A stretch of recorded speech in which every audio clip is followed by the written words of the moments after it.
Welcome to the Safety and Risk Success podcast with me, Christian Harris. We're broadening out a little bit today into the realm of safety and security with my guest, Philip Grindell from Diffuse Global. He's got a background in the military, then in the Metropolitan Police. As we talk about, he was instrumental in working with the UK Parliament following the Jo Cox assassination to improve safety and security for MPs. And he now runs his own business where he helps typically prominent people with a high profile, from CEOs to celebrities, to reduce risks to them around their own personal safety and security, including what's visible about them online and such things as that. Really interesting conversation, very engaging. And we talk high level about trends, about polarization, about the internet, but we also go a bit deeper and a bit more personal as well. And towards the end of the conversation, Philip gives us some top tips from a personal perspective that we can all take to increase our awareness and reduce any sort of personal risks to ourselves, particularly when we're sort of out and about in situations in the public. So hopefully you will enjoy this conversation as much as I did, and look forward to seeing you on the other side of the starting credits with my conversation with Philip Grindell of Diffuse Global. Cheers. Welcome to the Safety and Risk Success podcast with Christian Harris. We believe that proactive safety and risk management powers business performance. Each week we explore this theme, sharing guests, stories, insights, trends, hints and tips. You can find us on all the major podcasting platforms, and video versions are available on YouTube. But for now, let's join the conversation with Christian. Welcome to the podcast, Philip. Delighted to be here. Thank you very much for the opportunity. No, I've been looking forward to this, and it's good for me and the audience to sort of branch out a little bit and think more about kind of the security side of safety. So very much looking forward to getting into this topic. To start with, I thought I'd just cast your mind back to something that I know you're very proud of. How does it feel to be kind of responsible for the safety and security of Parliament, of our MPs? Well, it was a huge challenge. I was thinking about it earlier on this week when chatting to someone, and the time that, or the set of circumstances, I suppose, that led up to my tasking of going into Parliament were, of course, draped in tragedy, which was the assassination of Jo Cox. Mm. So at the time I went in, and in the early stages of what we were doing, we had, that in the background, the very real and raw emotional fear of many politicians around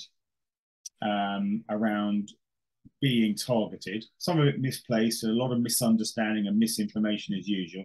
Mm. We had the hostility of Brexit and the debate around Brexit. We had I suppose you'd call it the emergence of the kind of Corbyn era, where we ended up with a very binary democratic situation where we had almost extreme left wing against extreme right wing at times, and so we would have Labour MPs being targeted by Labour activists, and Tory MPs being targeted by kind of extreme right wing activists, and so it became a hugely complex set of circumstances, not helped by some of the national protocols not really being fit for purpose. Mm-hmm. It was a huge challenge, but one that the team rose to. We were pretty successful. I think we did a great job, and our primary task was stop the next attack, and we were successful in doing that. Mm. So all in all, I look back at it with a great deal of pride in what we achieved.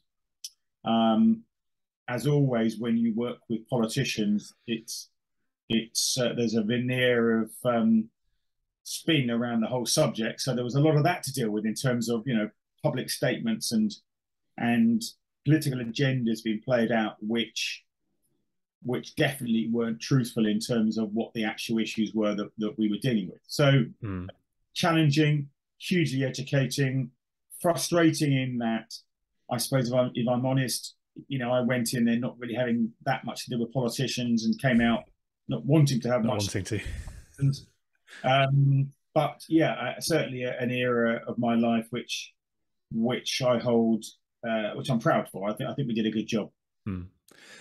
Was that sort of bipartisan role? I guess you were working were you working for Parliament itself, or were you working for the government, or how? And therefore, from that sort of political spin aspect, how much of a challenge was that? Because I'm sure you would have had to engage with everybody, but fundamentally, who was it that was kind of paying the bills, for want of a better term? Well, I mean, Parliament paid the bill, so Parliament had effectively requested this bespoke team from the Metropolitan Police.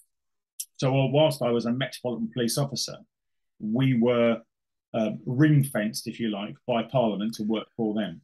But seconded almost. Well, I mean, not really. I mean, we were kind of co-located, I suppose. But our independence of political inference, etc., was maintained. I was there as a Metropolitan Police officer, and not as a parliamentary security person. So I certainly wasn't instructed to do anything by politicians. There were certain individuals that thought that might be the case, but that wasn't the case. So my reporting was maintained through senior police officers up to the commissioner. Okay. I was listening to a podcast called London Grad, which I don't know if you've heard of it, but it's the story of the sort of growing Russian influence on the UK, and there's a mention in there of Boris Johnson when he was Foreign Secretary, sort of apparently shaking off his protection guards and going away to Lebedev's villa in Tuscany or something like that. And I just thought, wow, that's unbelievably brash and dangerous thing to do when you're the Foreign Secretary. Yeah, but I won't, but I could tell you similar stories of other protected individuals doing similar things. So whilst the focus in that particular scenario was on the former Prime Minister, he wasn't the only one that had a habit of doing that when it suited him. I was listening. I like podcasts. In case you can't tell, I was also listening to The Rest Is Politics, which is a big podcast with Alistair Campbell and Roy Stewart, and they were talking about, it was recently after the Salman Rushdie attack in New York, and Alistair Campbell was talking about being friendly with Salman Rushdie back in the day, just after he started having this unbelievable, it sounds like even maybe more strenuous levels of protection than prime ministers after what happened with his book. And he said it sort of felt like a kind of a hell on earth, because he was kind of trapped in this never-ending procession of moving to different places and not knowing what his plans were, and no freedom to do anything. And it sounded sort of obviously needed, but very difficult to live in those circumstances as well. Well, interestingly, a friend of mine was one of his close protection officers when the Satanic Verses book was initially published and the fatwa placed against him. And he was a difficult man to work with, right? To the point where even though he had a team of effectively government protection around him, he made them buy their own tea bags and everything. So he was not a particularly. I don't think he was a client that any of them were disappointed when they were moved on to somebody else. Yeah. Okay, no, that makes sense. So you've touched on a couple of sort of high-level themes there when discussing your role with Parliament in terms of the kind of polarisation of politics. What else are there that's kind of driving as big themes, driving the kind of heightened awareness or heightened need for the types of issues that you specialise in and help to solve? Well, I don't think you can go far away from social media. I defend social media and the processes that social media deal with only because I've worked in that environment for some years now. I kind of probably have a view about the simplicity with which it's discussed, and yet the complexity of actually doing it. But certainly, social media plays a part. It's not the be all and end all, but certainly we do quite a lot of work that has some interaction with social media, and the misinformation, the ability to be targeted, the ability to be anonymous on social media. And I, whilst saying that, I also believe in the anonymity of social media, because I think you have to look at it globally rather than just from a kind of UK perspective, in terms of, yes, the logical argument in the UK is to say everyone needs to be identified and accredited and all that sort of stuff. But you need to look at it from a global perspective and think, many of the wider issues are going on in the world right now. And if we look at what's happening in Iran right now, in fact, with the protests there and with many of the women there wanting to sort of rid themselves of the shackles in which they are living.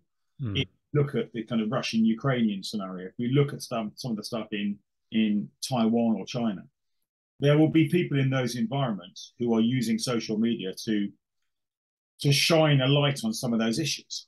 And yet, if we were to get rid of anonymity here in the UK, as an example, well, the social media companies have got global policies. They can't have one policy for the UK and then another policy for somewhere else. No. So it would actually present a huge risk for people, a life and death risk for many people. So I think some of the arguments that I hear British politicians talking about anonymity are somewhat naive in that perspective. That means that there will always be a window of opportunity for individuals who want to misuse those platforms to target other people. But I think that's where I maintain the position around anonymity. But I do think, and I've had personal experience of working closely with social media platforms to have those people removed from those platforms, irrelevant of whether they've been identified or not, because it's about the content, not the individual. Now, there is a kind of wider security perspective around, okay, well, don't I need to know who the individual is? And the answer to that question is sometimes yes, but not always. So I'm dealing with one at the moment, very similar scenario, an individual's being targeted and they don't know who it is. But we can identify anonymously, even for an anonymous profile, whether they pose a threat or not by linguistics and other bits and pieces. Now, if we were to identify that a person poses a genuine threat to life, then we would engage law enforcement. And of course, they've got capabilities that we don't have in terms of potentially identifying people. Yeah. We interestingly, when I was working in Parliament, it was rare for us not to be able to identify somebody. In fact, the only case we had where we had absolutely no identification of an individual and we had a box full of cases about him was someone that communicated by letter. And he was known by a particular name, but he had no fingerprints on the data, no DNA on the data, on the database, so we could never identify him. But we usually were able to some way identify people on social media. And there's a whole range of tactics in which you can do that, which enable you to get a good understanding of who that person is. So social media is clearly one of those issues. And, if we go into the politics of that, when I was in Parliament, for instance, it became a focal point of some political leaders to take on social media. Yeah. And I can remember sitting in meetings and saying to them, you do realise that of all the abuse and threats and everything else that's communicated to you, less than 13% of that comes in via social media. The rest of it comes in by elements that you could control. But of course, that didn't fit with certain political agendas. And so what happens is social media then becomes the pariah, if you like, in terms of government and politics for telling us this is the devil incarnate, and it isn't always. So I think social media platforms can do more. Yeah. But I don't think it's quite as bad as people say it is. So that's certainly one thing. The internet as a whole is, and again, this is one of the other issues I think, is very often social media is a term that's used for abuse or threats or intimidation or other stuff that occurs on the internet.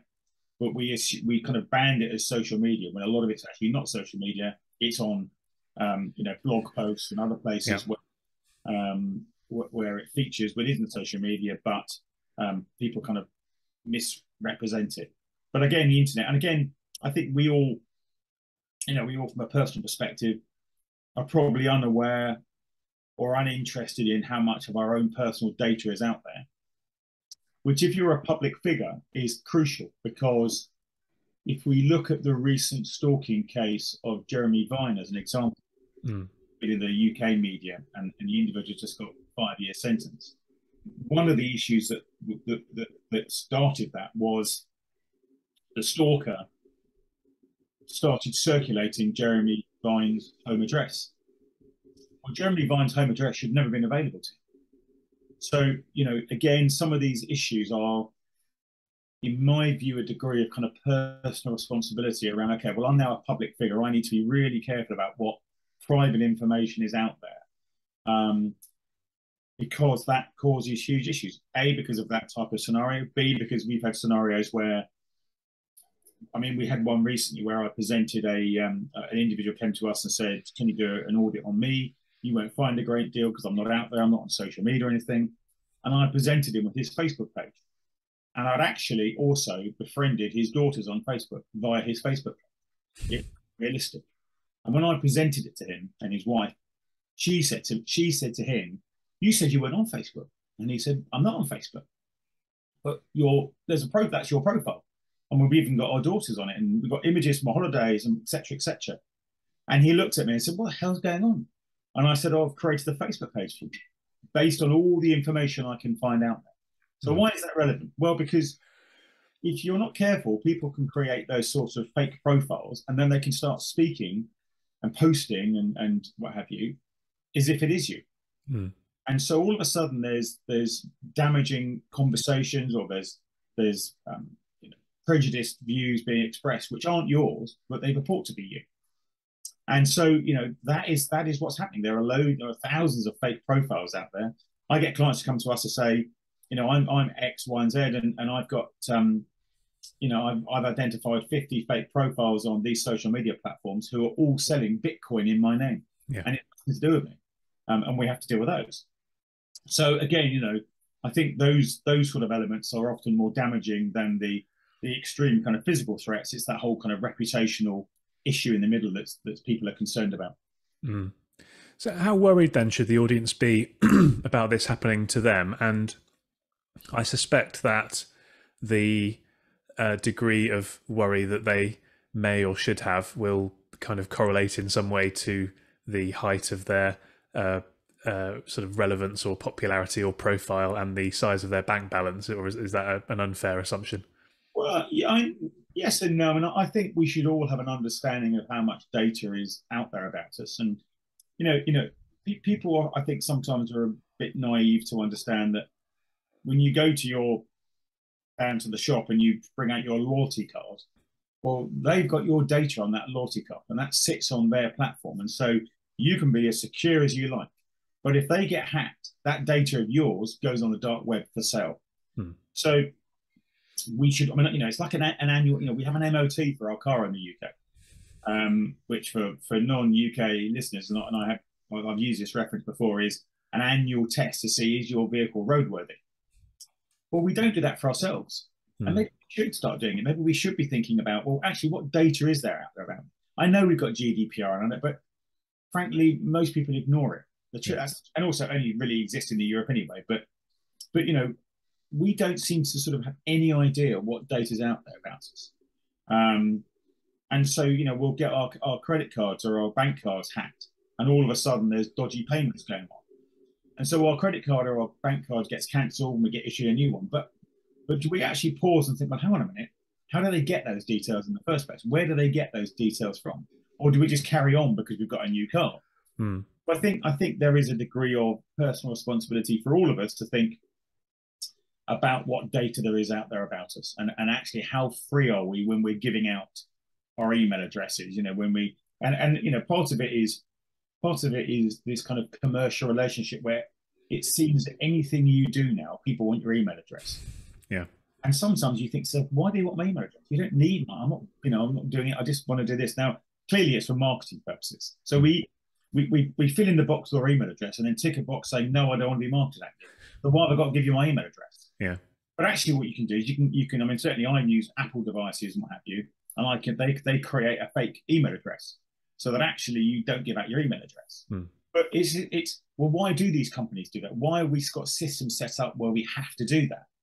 Because why should I give you my email address if I don't want you marketing to me, if I don't want you to send me anything? You don't need my email address. But we just give it out liberally because it's kind of, well, that's kind of what we do now. So we give out our dates of birth, everything else. And I don't think we should be. Yeah. Yeah, it's interesting when sitting here listening to you and thinking how often places ask you for that kind of information where it really isn't needed.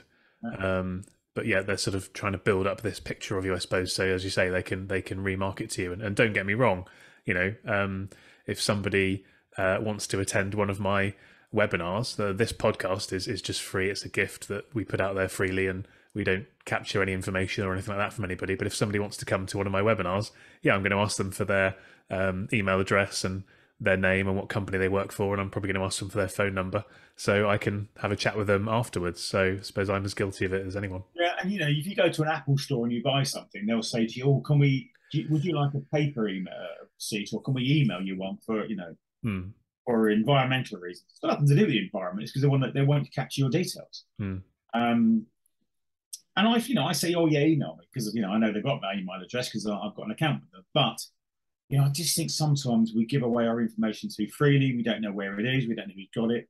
And as I said, Apple have been hacked. So if Apple can be hacked, and if Microsoft can get hacked, then they can all get hacked.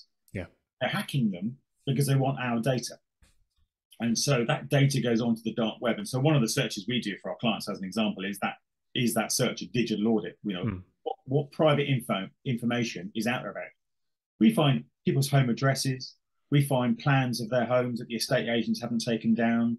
We find, selfies where they've got in the background pictures of works of art or valuables or something else.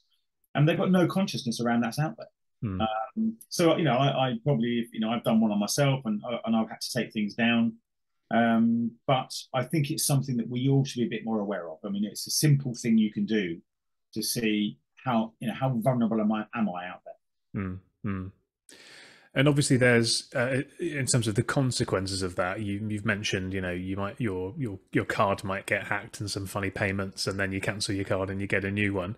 But obviously there are degrees of severity of this, so could you maybe, and again, the average person perhaps won't reach these degrees of severity. You're more likely to have something more serious happen to you if as you say, you're taking a selfie with an expensive piece of art behind you. But could you talk a little bit about kind of maybe some examples of where that's happened and what you've had to do to try to address it?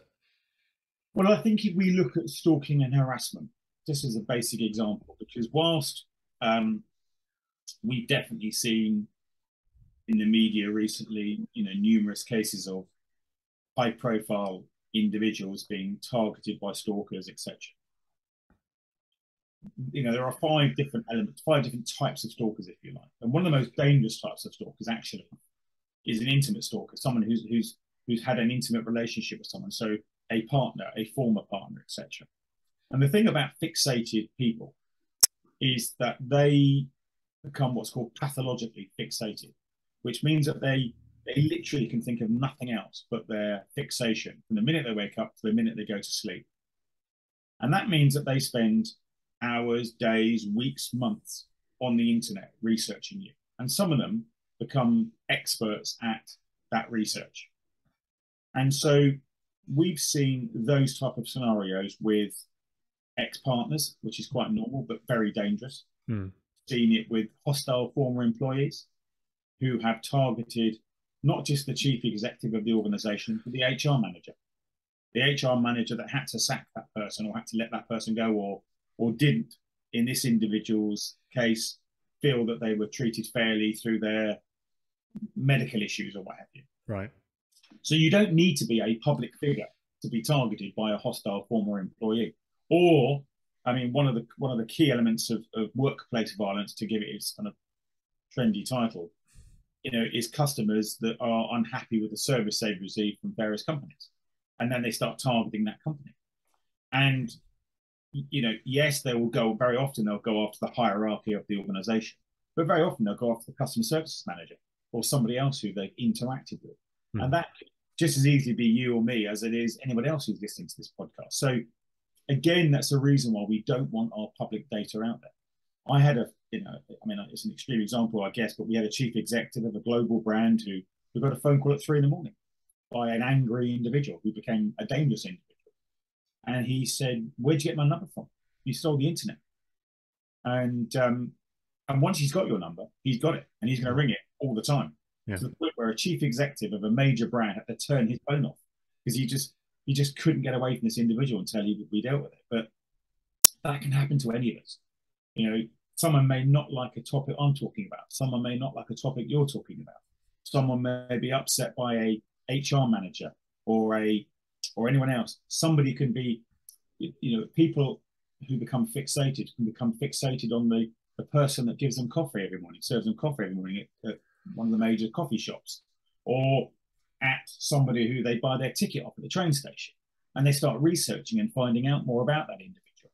And so we've all got a reason to, I think, reduce our exposure to that type of data, because you don't have to be a public figure or a famous person or a rich person or anything else to attract somebody who becomes fixated on you. It's interesting, isn't it? I was thinking as you were talking earlier about when I was younger, I studied languages. That was my thing. My degree was in French, for example. And I always remember I grew up in the countryside and going on sort of a French exchange or a German exchange or something.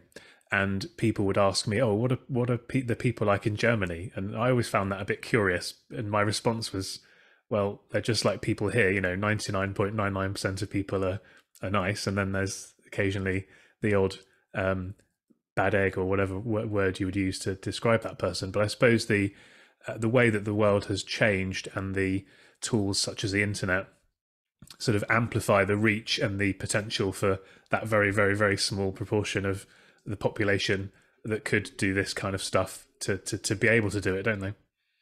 Yeah, and we've had examples. I had one not so long ago where a lady came to us who had been at a business exhibition in a different part of the world, and during the course of the exhibition interacted with a number of different people, but one particular individual locked onto her because he clearly was attracted to her.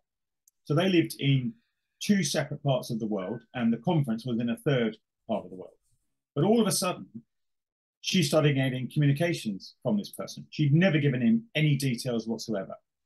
And it became quite hostile when she was, clearly not interested or wasn't responding to him. He then started to threaten her family and, "I know where your family live," and get evidence. Oh. And so that's just from a business networking. So, we liberally give out, again, we give out our business card. Well, I, for instance, as an example, have 2 separate numbers. I have a personal phone number and I have a business number. And I don't give out my personal number. I give out my business number. So there is that degree of separation. But I do see some people, and when I look at their business cards and I say, "Was that your business number or your personal number?" "Oh, it's my only number." So I said, "So you're giving out your personal mobile number to somebody. How many times do you know how many times you've given this out? You've given it out 50,000 times, whatever it is." So again, we need to be thinking about that in terms of what number you're giving out. And it's interesting for me because the Met Police this week have just decided they're going to issue mobile phones to all their staff. Right. Partly because they want to keep track of them because of what's been going on with us. But of course, for years, Met Police officers, and I'm sure other police officers, have been giving out their own mobile phone numbers to victims of crimes because they had no other number to give out, really. And that just, that was bizarre. I mean, I was lucky because what I did and where I worked, I had a business phone number. But again, we need to be careful about that because the 99% of the time, absolutely fine, but 1% of the time, maybe not. So it really many of clearly we deal with a particular niche in terms of the type of person we deal with, Yeah. and we deal with them for a reason. But many of the same protocols will benefit many other people. I mean, some of the personal safety advice and what have you that we give people will work just as well for anyone else. And I've got nieces who live in London or go out in London now, and I sort of say to them, you need to be aware of these sort of personal safety rules, if you like. And they're not just because they're famous people; it's because they work for everyone. So I think we all need to be a bit more cautious. We all need to be a bit more aware, and that's not becoming paranoid and sort of hyper vigilant. It's just some really basic things that we need to be mindful of that will stop us being victims of any type of crime. Yeah, yeah. I mean, have you got any kind of top 5 or a download or a sort of podcast or a webinar kind of running through those sort of top tips, or is that something you could maybe just give us a flavour of now? Sort of some of the principles, concepts that people should be aware of. We do have a podcast, as you know. The Online Bodyguard is our podcast, and we've just done one published a couple of weeks ago, which was with the chief executive of the Susie Lampley Trust, which is my good friend Suki. We both work together in Parliament, and we talked about personal safety there. But I've put a couple of posts out recently, and one of them that got some good, interesting traction was around. We are now at the time of the year where the amount of light that's out there in terms of daylight is diminishing at its highest. It's getting darker very quickly. In fact, my wife mentioned it only a couple of days ago. And so there are some risks around that in terms of I used to run the robbery squad in central London. Right. Okay. So I kind of oversaw all the investigations, the whole of central London around street robberies and that sort of stuff. And when you look at some of them, there's clear patterns. So things like people need to be aware of, when we step out of a tube, an underground station or a railway station or something, there is this obsession to check our phone. Because God forbid somebody hasn't missed us in the 10 we've been on the train, so we need to check our phone. But what we do, particularly when it's dark now, is as you step out of a train station and you turn your phone on, it illuminates your face. So it does a couple of things. First and foremost, it tells someone you've got a mobile phone on you and it's in your hand. And secondly, if they're watching, which some of them do, watching tube stations, etc., it identifies whether you're a male or a woman, how old you are, all those sorts of things. Yeah. So, resist that temptation. If you're going to look at your phone, do it before you leave the station so that actually you're doing it in a safe environment. If you're going to walk down the street, try and walk nearer the building line rather than the roadside. Have your bag, if you're carrying a bag, on the building side rather than the roadside. Because people that will do these snatch robberies will be cycling, they'll be on electric scooters, they'll be on mopeds, etc. And what they're looking for is the easiest option.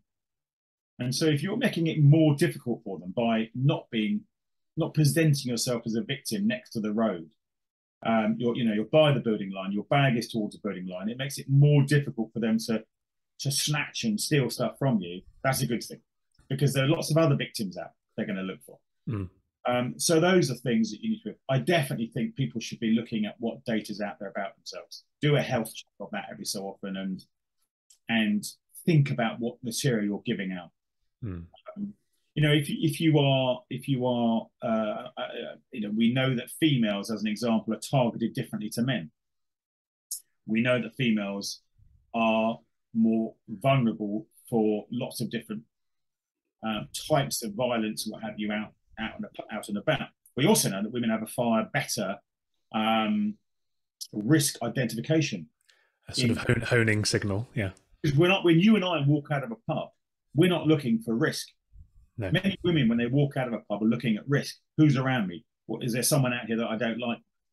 So it's a whole different relationship. So if you are going out, with your friends, be mindful that there is this whole culture now of people putting pills in people's drinks. So if you have a drink with your friend, you're going to the bathroom, etc., get your friend to look after your drink. There's some none of this is rocket science. It's important to understand that we're not reinventing the wheel here. A lot of this is really basic stuff. If you are going to get a cab home, You know, can you identify who the cab is? Can you take a picture of the cab, the registration number, or what have you? Mm. You know, if you are walking somewhere and it's dark, or you're just walking somewhere and you're feeling a bit intimidated or what have you, well, firstly, think about why you're intimidated. Well, you know, is the route somewhere you should be walking at that time of night? And what a lot of people tend to do is phone a friend while they're walking, which they think benefits them because they get some reassurance of speaking to someone. What they're also doing is they're shutting down all their senses. So if distracted, following you, you can't hear them, and if they're approaching you, you won't hear them at all because you're focused on your phone. If you're using your phone to look at your routes, your maps, what it's telling the predator is you don't know where you are. Mm. So therefore, when you phone the police, or if you were phoning the police, you wouldn't be able to tell them where you are. So if you are going to do that, step into a doorway, take 5 seconds out, look where you are, plan your route, and off you go again. There are apps out there that will help you in terms of some of the personal safety stuff around you know, how to kind of call a friend if you need it. But you know, you can say to a friend, I'm just leaving the tube station, I'm going to walk in home, it's going to take me 10 minutes, I'll call you when I get there. If you haven't heard from me in 20 minutes, then call me back or something. You know, you can, rather than phoning up and speaking to someone while you're walking, do that, because that's a better way to be aware of your circumstances and look after yourself and walk confidently. Mm. Because predators, when they're looking for people, they're looking, you know, if you imagine the scenario of going on a safari and watching how wild animals operate, they target the vulnerable because it poses less of a threat to them. They don't want to get injured when they're doing the hunting. It's exactly the same with street robbers and all that. Mm. No, they're not going to go after someone who looks like they can look after themselves. Yeah, I'm quite lucky because I'm sort of 6'3" plus and fairly big bloke. So I kind of, you know, I would suggest that you know, if somebody's looking for an easy target, they're probably not going to, not that I'm saying I'm hard or anything like that, because I'm not, but I you know, I'm physically sort of imposing. So yeah, probably lucky from that perspective. Oh, I will tell you a funny story about that, because many years ago, I was working on a robbery squad and we were doing a series of interviews with these individuals that had been robbed, and their lawyer was very good and managed to secure that they all got bail and what have you. And he was 6'2", he had a black belt in karate, and was a really nice guy. But he was determined that they were all going to get bail. So we gave them all bail, and off they went. And about, I don't know, 20 minutes later, he went as well. And he was back within the hour because he'd been robbed by the very people that he'd allowed to get out of the... So size doesn't necessarily mean it, but if you're walking, you know, if you're looking like you're unsure of your whereabouts, if you're looking like you are, you know, worried or something, if you're brandishing cash, I know it's stupid, but people take money out the cash point machine and then stand there counting it. If you know, think about what you're doing, it will take you no more than 5 or 6 seconds to process certain things like that before you walk somewhere or you do something. And trust your instincts. If something doesn't seem right, trust your instincts. And certainly when it comes to women in particular, you know, if you say no to a man, if a man says, can I help you with something, or can I buy you a drink, what have you, if you say no, and they carry on asking you, it's because they're not respecting your no. So they're trying to take control of you. And so there's an interesting concept where it says that when men say no, it's the end of a conversation. When women say no, it's the beginning of a negotiation. So when you say no, if that individual says, oh, come on, let me buy you a drink, or come on, let me carry your bag or something, he's trying to control you. So you need to be really clear and loud, and if you know, and say, no, I've said no, you know, that's it. Now, people say, oh, I don't want to be rude. Well, you're better to be rude than a victim. And if you're rude, well, so what? You don't know that individual. He doesn't know you. You've already decided you don't want to engage with him. That's why you've said no. If he doesn't respect your no at that point, he's not going to respect it later on in the evening. No. So no is a really important word. And Gavin De Becker, who's a US individual who's written a fantastic book around all this, you know, says, you know, no is a complete sentence.